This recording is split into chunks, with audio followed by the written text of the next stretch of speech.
Right, good afternoon, everybody, and welcome to our Happy by Nature live lesson. Now, this week is Great British Green Week, and yesterday was World Ocean Day, so what better time to be here celebrating the amazing ocean? Now, I'm Louise, and I work for WWF, and we're a charity that works to protect endangered species and their habitats all around the world. And I'm here today at the National Marine Aquarium, and I'm with Becky.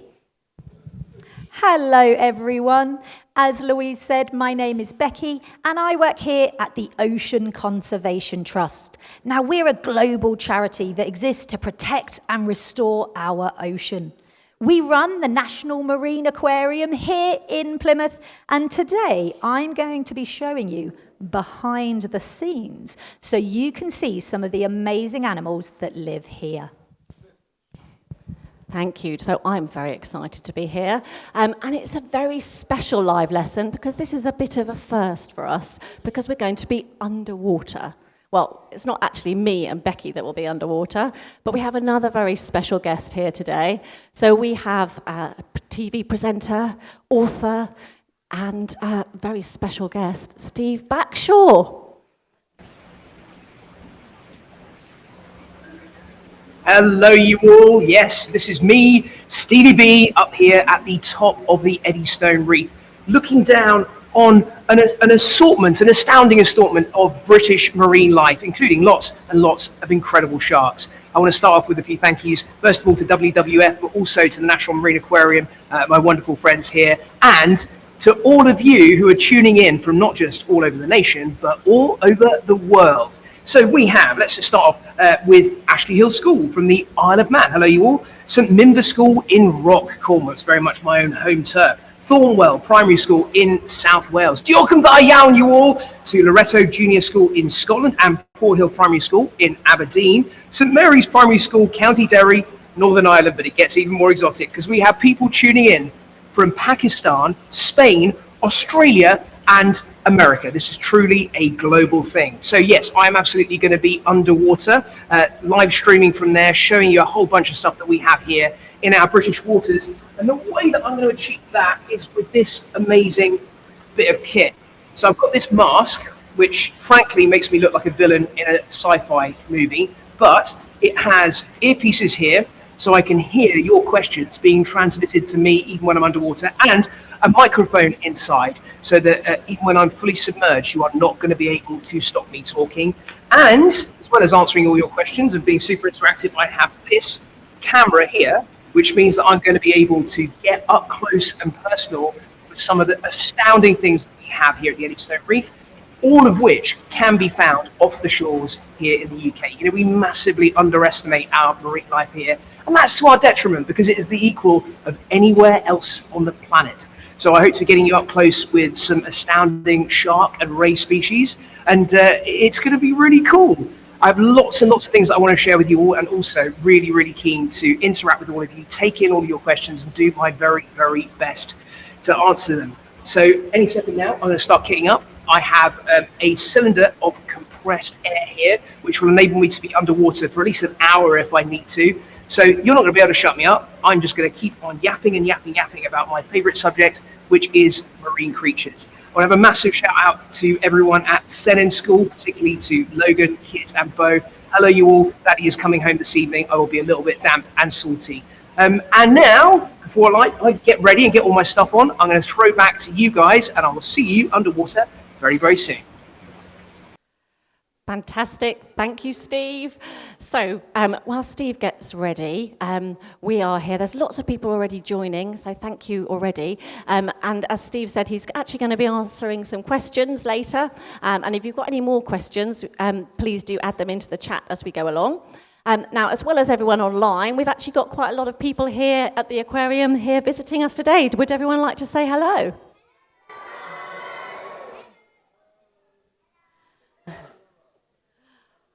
Fantastic. Now, while Steve's getting ready, I wonder, Becky, if you want to tell us a little bit more about everything here. I would love to. Thank you, Louise. So, at the Ocean Conservation Trust, we are all about protecting the ocean. And we cannot do that by ourselves. We need everybody's help. The aquarium is a great place for people to come, learn about the animals and the habitats, and hopefully they'll feel so connected to them that they will help us protect them all.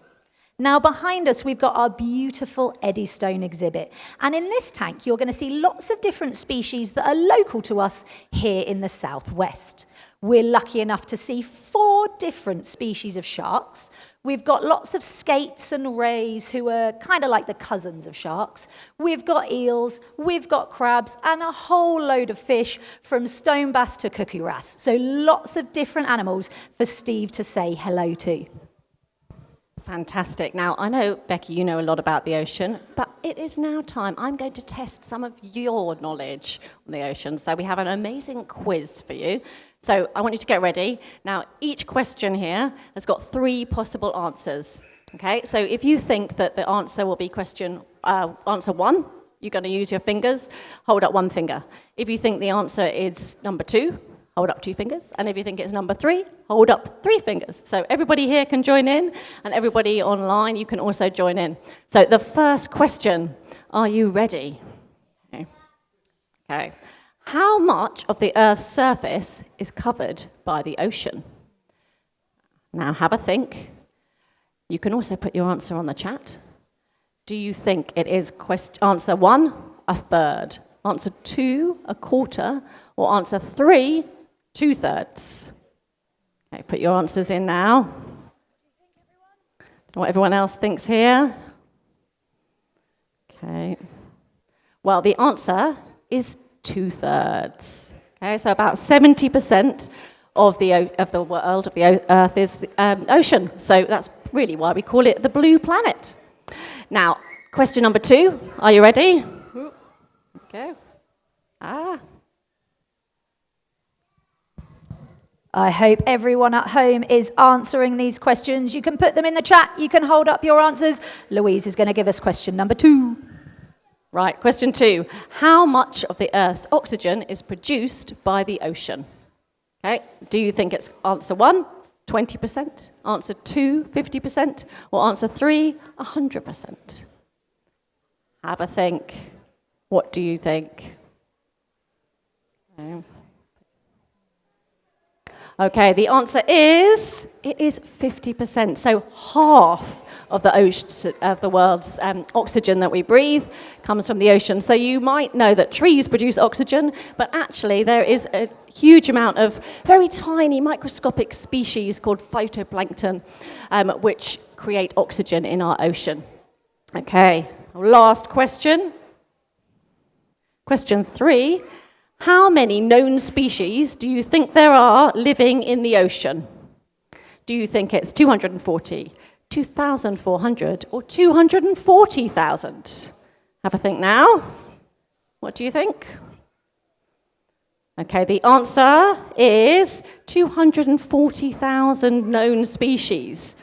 However, scientists believe that there could be about 80% of the species that have not yet been discovered. So there could be 2 million or more different species that we are yet to discover. So it's really why we think of it as kind of the last frontier of discovery, the oceans. Right, so I hope you did well. Now, I believe that Steve is actually ready and he's about to start his dive. Hopefully we'll be able to see him coming down very soon.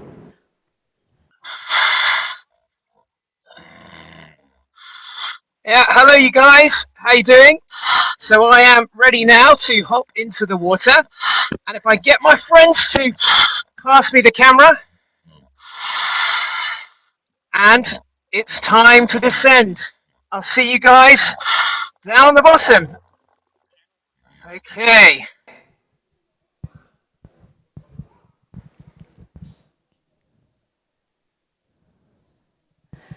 Okay, I think Steve is just coming down now, and we can see him, and it looks like everything around him is looking a little bit...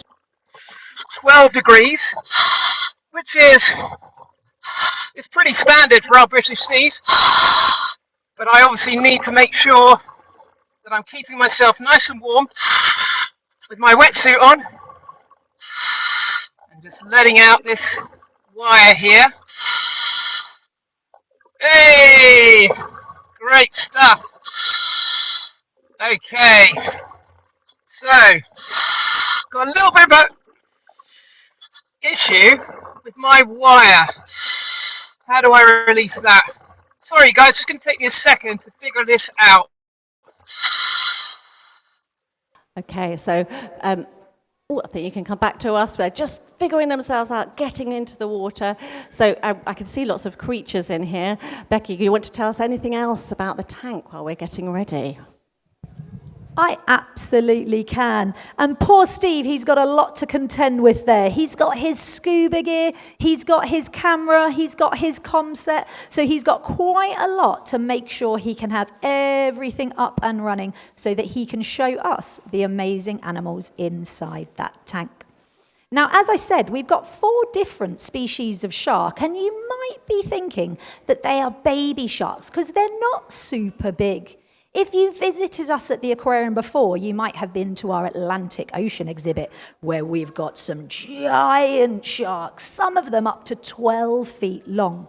The sharks in this exhibit behind me are much smaller, but they're not babies. That is just how large they are.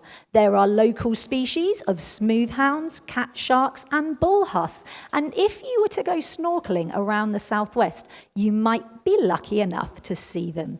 They're very gentle animals, so if you do not need to be worried. You can give them a little wave and they will go on their way. I think we're actually in position now, so I think we'll go back to Steve, hopefully.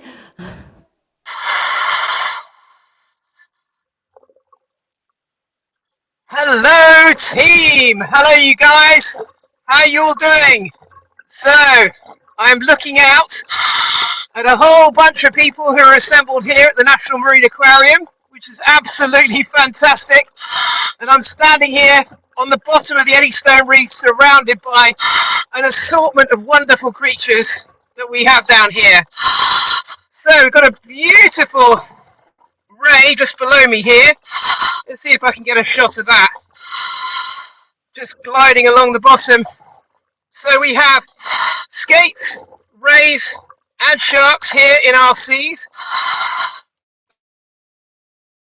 And divers as well. One of the main differences between the skates and the rays is how they give birth to their young. So skates have so-called mermaid purses, which they use. They will stick them into the seaweed or the seagrass, and that's a really, really good way of having their youngsters emerging. Look at this up close. Beautiful stuff. Now the rays, many of those, particularly bottom-living rays, will have stingers at the base of the tail, whereas the skates will have spines that run down the base of the tail. Not venomous though. Hello, hello. So, as you can see, there's quite a lot of really colourful stuff down here on the bottom. We have an assortment of wonderful shark species and flatfish. And then over here, this gorgeous bright blue cuckoo wrasse. So this is the male, and the male is very vibrant in his colours. But one of the most incredible things about this species is that they start off as more duller coloured females, and then they change through their life to take on these glorious bright blue colours, and that's what they're going to use to advertise themselves to the females. I seem to be very, very popular down here. I have a feeling that maybe some of these creatures think that I'm here to feed them, because I'm absolutely surrounded by stunning animals. Okay, let's take a little wander around the Eddystone Reef and see what we can see. Now, this is one of our native shark species. It has the rather magnificent name of the starry smoothhound. Look at that there, gliding up into the higher portion of the Eddystone Reef. And starry smoothhounds are really interesting for lots of reasons. First of all, they've got one of the greatest names of any shark species. But secondly, they live for a very, very long time, perhaps as much as 100 years, which for a small shark species like this is mind-blowing. I've also, have a look at this. My eye has been caught by something very, very special on the other side of the Eddystone Reef. Let's see if I can wander over and get better acquainted with this guy. An old favourite of Deadly.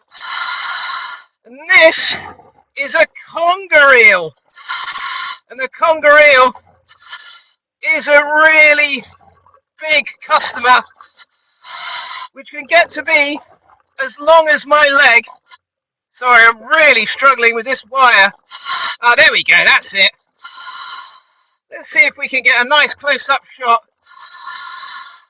of a conger eel coming out the end of the pipe there. You can see they are enormous animals with a formidable sense of smell, able to snap a hold of anything that swims too close to their mouths, particularly active by night. And the huge eyes are exceptional at dragging in any available light to enable them to hunt. And this is exactly how they're going to be spending their day. Lying perhaps inside a wreck or inside a reef. There's so much going on here, so much life. It is absolutely stunning. In fact, I'm having to be quite careful that I don't step on anything as I'm wandering around here. Because particularly the bottom of the Eddystone Reef is full of bottom living species. And it's a really, really good place for animals to live, the sea bottom, the sea bed. If you're able to take on the colour of your environment, then you can be very easily camouflaged by being flattened in shape. And you're also able to feed on anything that lives in what we would call the substrate, the seabed itself. So crustaceans, mollusks, worms. It's a really, really abundant place if you have the know-how and the ability to blend in. Okay, I'm going to get another glimpse of a starry smoothhound coming in towards me here. You can see on this one where they get their starry smoothhound name, almost like a constellation of starry spots running all the way down the back, all the way down the dorsal surface of the animal. And here again is those gorgeous cuckoo wrasps. That's the male and the female there. The male with his incredible bright blue and orange colours. And the female, oh, that's not the female. Where's the female gone? Oh, now here we go. This is what I wanted to show you. Look at the spots running like stars all the way down the back of that animal. Absolutely beautiful. And honestly, it's an incredibly special place to be, but I think one of the most special things about it is the fact that all of these animals are found here in our British seas. Okay, you guys, I'm going to throw back to you all now. Hey, thank you, Steve. Oh, thank you. So, as Steve, we'll leave Steve for a minute. We'll come back to him and he'll answer some of your questions very shortly while he's still underwater. But earlier today, I was actually lucky enough to do my own exploring behind the scenes, and I managed to meet a very special resident of the aquarium. So have a look at this. Right, so we are here at the top of the Atlantic tank, and I'm super excited. It's amazing up here. Becky, can you tell us a bit about the tank? Absolutely can. So this is the deepest tank, not just of the National Marine Aquarium, but of any aquarium in the whole country. The tank that we're standing in front of now is 10.5 meters deep. In there is 2.5 million litres of water. It's an absolutely huge tank, and it's home to some of our amazing larger animals. We've got 4 different species of shark, 2 different species of ray. We've got lots and lots of different type of fish, and we've got one very special turtle whose name is Friday. He is a green turtle. We haven't had him since birth, so we don't know exactly how old he is, but we think between 40 and 45. He is a big boy. He is roughly 120 kilos. Wow. Yes. Heavier than me, I think. Heavier than an awful lot of things, absolutely. And today we are going to give him his breakfast. And what does he eat then? Well, this is his diet. So Friday is a green turtle, as an adult, is a herbivore. So he has a very strict diet that mostly consists of plants and vegetables. We're going to give him some cucumber today. Cucumber? We're going to give him some cucumber. We've also got some cauliflower. And down there we've got some lettuce as well. So that's what we're going to feed Friday. I have to say, I was not expecting him to eat salad. Yeah, so in the wild, he'd live on a diet that mostly consists of seagrass, and that seagrass is what gives green turtles their lovely green shells.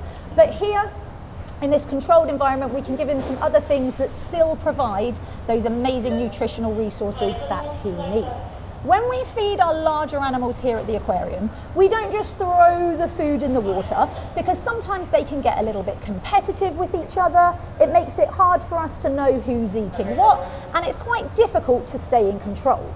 So all of our larger animals are what we call target trained. They are all taught before they come into the main tank to recognize a special target. And then they will follow that target, and as a reward, they will get their food. So this is Friday's target. Very, very important. Okay. And then the other piece of equipment we need are the tongs. Ooh, so the tongs are to make sure that our fingers don't get too close to Friday's mouth. Okay, yes. So what we're going to do is I'm going to put the target in the water, and I'm going to get Friday to follow it for a little bit. So I'm going to get him to move up the tank and then come back down again. And when I come back down, if you can grab a piece of, let's start with cucumber, and pop it in the water and then release it just as he's swimming up to it. So I'll get him to follow the target first, and then he can have his food as a reward. So I'm just going to tap the target. There we go, he's seen it. I'm going to get him to come this way. Now, I don't want him getting distracted because he's seen your food and trying to cheat the system. That's right, you've got to follow the target first. He can come this way. We can turn him around. And then if you put it in the water now and release. Oh, you got it. He did it. So Friday is a smart animal. We don't want him to get bored, and we want him to be really, really happy. And what makes you happier than a little pampering session? Ooh, okay. Now, Friday's shell is made of bone and also something called keratin, which is the same material as our fingernails and hair. And Friday can actually feel, because it is a living bone, he can feel pressures and touches on it. And what he really likes is a little shell scratch. Okay. So I'm going to bend down here, and I'm just going to get his attention. Oh, and he knows what's coming. We want to make sure we're not touching his head, but we can lean forwards and give his shell a little scratch there. Is that nice, Friday? He tends to quite like that. Should we give him that last little bit of pepper? Bit of pepper here. Here you go, Friday. There we go. Enjoy your lunch. And that's it. I think dinner time for Friday is over. Yep, he's pretty full by now. He should be. Well, that was really special, and I feel very, very lucky to have met Friday.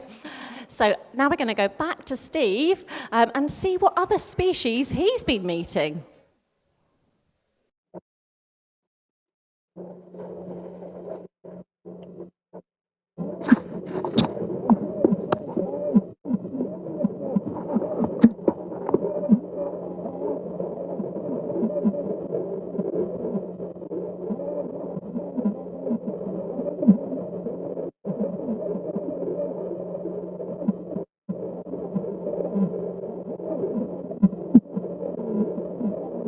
Okay, so I think we'll come back to Steve in a minute. But one of the things that that actually is not here in the Eddystone tank is a very special creature. It's a very mysterious creature. that can be found across our shores. So we're now going to go and have a look. I wonder if you'll be able to guess what it is. Today I'm in search of a unique sea creature that lives in British seas. It has the head and magnificent mane of a horse. It has the prehensile tail of a monkey and a pouch that's a little bit like that of a kangaroo. Any guesses? Well, if you went for seahorse, you are bang on.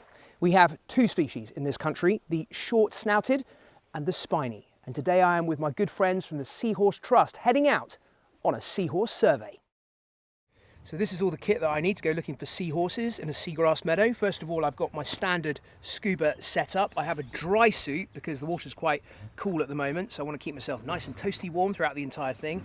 And most important, I have this special mask which allows me to keep talking while I'm underwater, and both my camera operator Mark and hopefully you guys too are going to hear everything that I have to say about any cool critters we find in the seagrass. So this is all of it. Fingers crossed we find something cool. So it is properly gloomy down here. The visibility is, I would guess, down to about 1.5 meters. So we need to use our eyes as well as we can to scan through the seagrass and look for the distinctive shape of a seahorse. Even though they are such a unique looking animal, they can be really hard to find. Let's go have a look. Seagrass is an absolutely amazing plant, and it is a true plant, growing the same way the things do on land, requiring the sun's rays for photosynthesis. And right now, quite a few of the seagrass blades are in flower.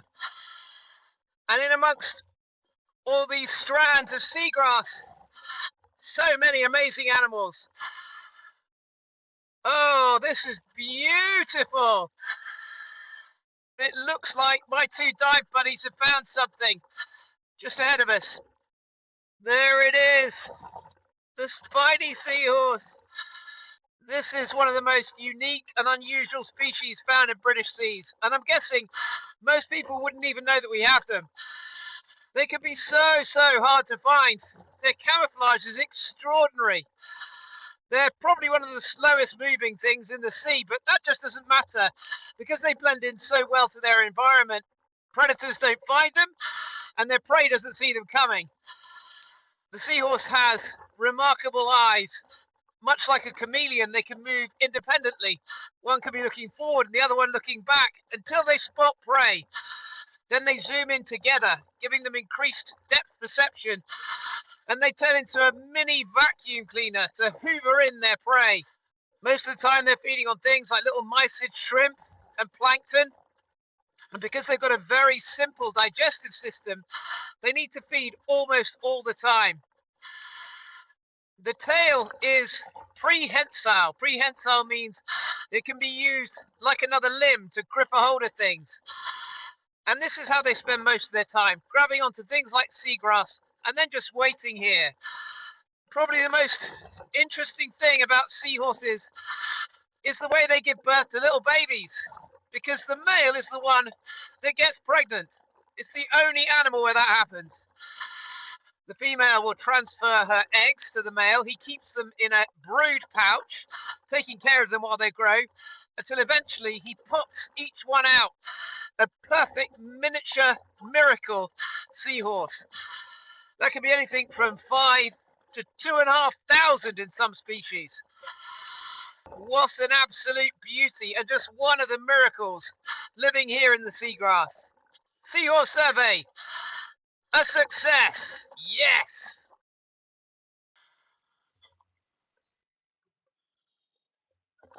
Hello you all! Okay, hopefully everything's working well now, and I have all of these wonderful fish gliding around me here at the National Marine Aquarium, and it's my opportunity now to try and answer some of your questions.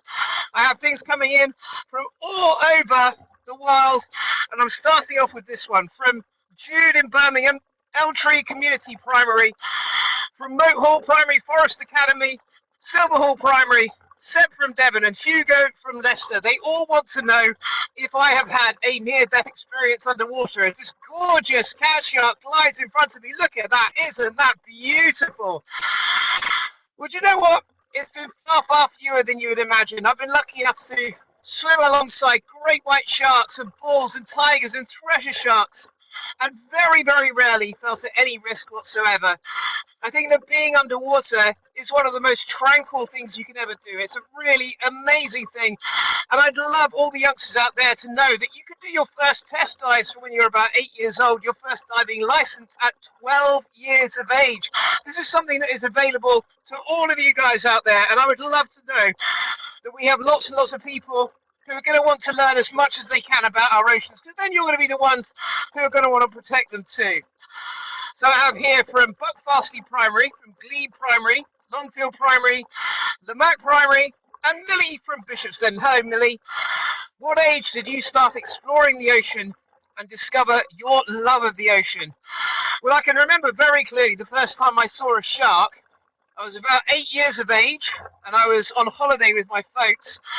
And I can remember being somewhere like this and seeing this distinctive silhouette coming out of the dark and thinking, oh my gosh, this is amazing, it's my first ever shark.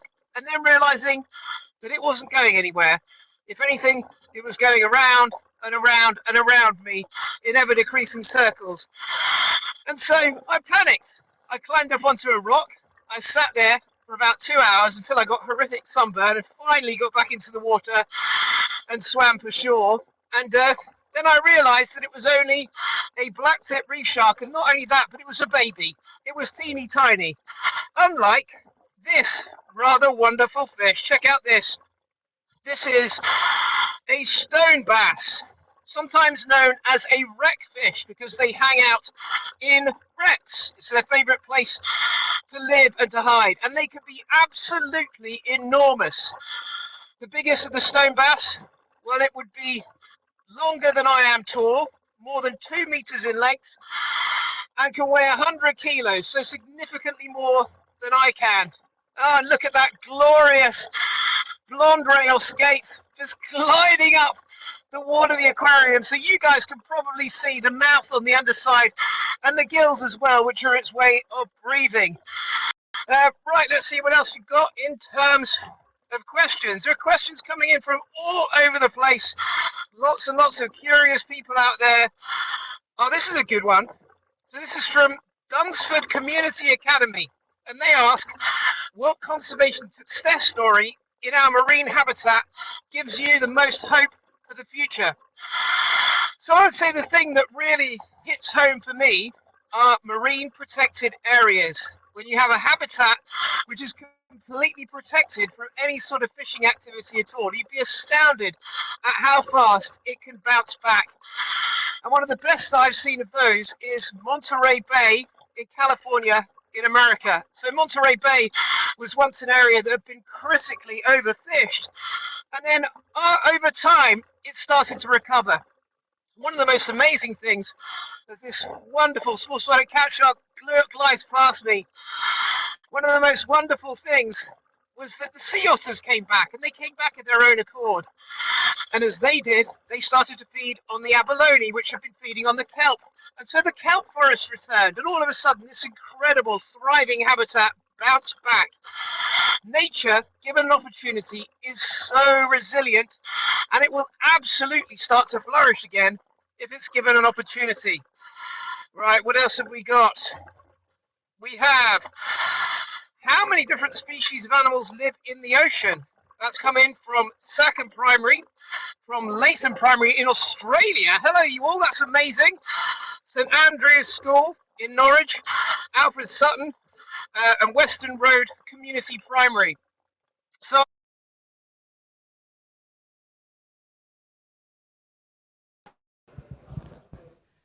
Okay, I think we've lost Steve, but we did do pretty well. So amazing for a first live underwater dive. Oh, I think he's.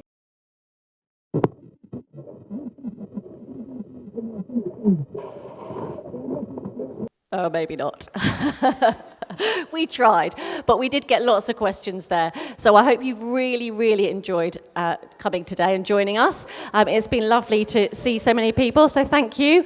Now, if you've been inspired by all of this ocean activity, please go onto our Happy by Nature website and have a look. We've got lots of amazing activities for you to try. There's some about turtles, stories about turtles around the world. We've got an amazing drawing turtle activity, so check that out. And there's also lots of other topics that we look at: forests, polar regions, UK nature, so make sure you have a good look. And Becky, you've got lots of things as well. Absolutely. So if you are anywhere near Plymouth, we would love it if you could come and visit us here at the National Marine Aquarium. But if you're a little bit further away, don't panic. We've got some amazing resources on our webpage, and you can even book on for a virtual tour of the aquarium for your whole class from the comfort of your classroom.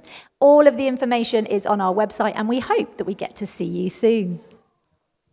Okay, so I'm afraid that is going to be almost all we've got time for. I'm not sure if we'll be able to see Steve. We'll probably see Steve waving, hopefully. Oh, he's gone up to the top of the tank, so I don't know if we'll be able to get a chance to say goodbye. But from him and from us, and thank you to everyone here. Thank you for everyone at the National Marine Aquarium. It's been fantastic, and we hope we see you again very soon. Bye.